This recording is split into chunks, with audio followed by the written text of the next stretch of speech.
each of you for taking the time to do that. That was actually a lot of fun on my part. Yeah, there is no one path. I think you're going to hear that from all of us. It really is what you need in the moment. And at my moment, that was the moment where I needed that next set of qualifications. Getting another degree doesn't mean you're going to get a new job. And don't do it for that reason, because you will not get the best out of the school. Go back to school for the skills and the experience, not necessarily because you're aiming at a specific job. That being said, I did go back for my MBA after one of my dream jobs was given to somebody else.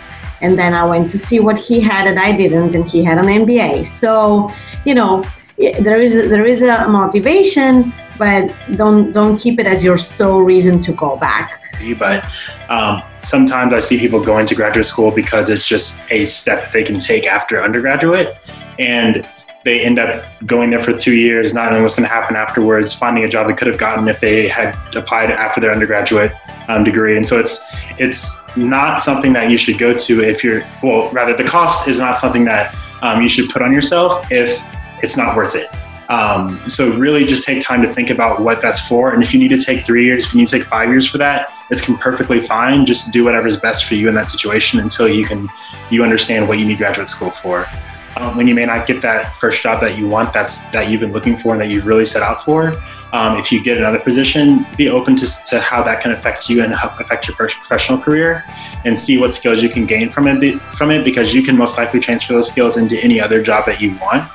It's really just about how you view it and where you want to take it. No to today, the jobs market, I've seen the job market evolve over 30 years. When I first started, people were using a typewriter and I was sending the resumes to my recruiters in the mail, right? Or on a bike messenger. If you would have told me that we could be doing this, I would have thought that you were from another planet, that we could interview people on the phone, right?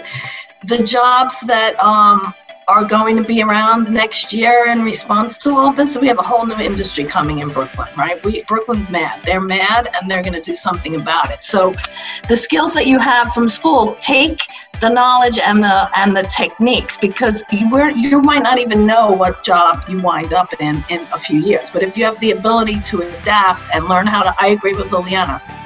Reading has kept me in the game without college. One of the reasons that I went back to college is I want to eventually sit on corporate boards and get paid for what I do.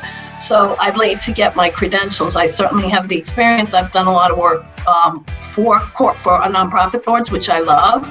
But the amount of women that are not on corporate boards, that's where I want to be.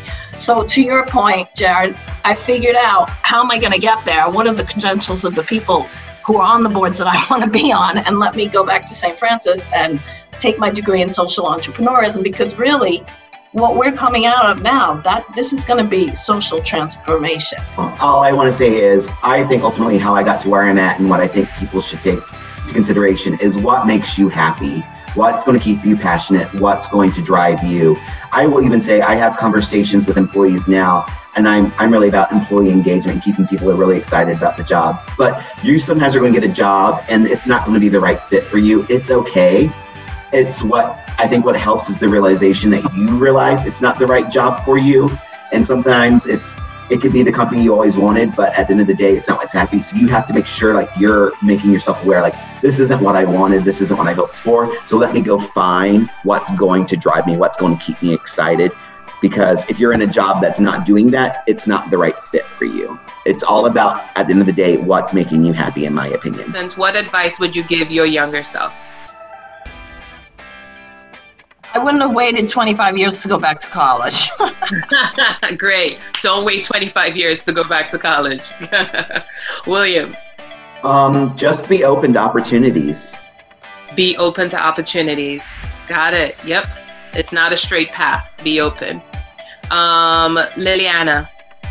I actually want to second that. I was very much on the plan. I'm very big on planning. And now going back, I see how, the path is not linear. So just embrace the curves. Yes. Good. And finally, Jared? I'll say it's okay to make mistakes, but own up to them when they happen and make sure you figure out how you prevent them in the future. Yes. Got it. I'll just say goodbye, thank you again, and let's keep growing our community together. Have a good day, everyone.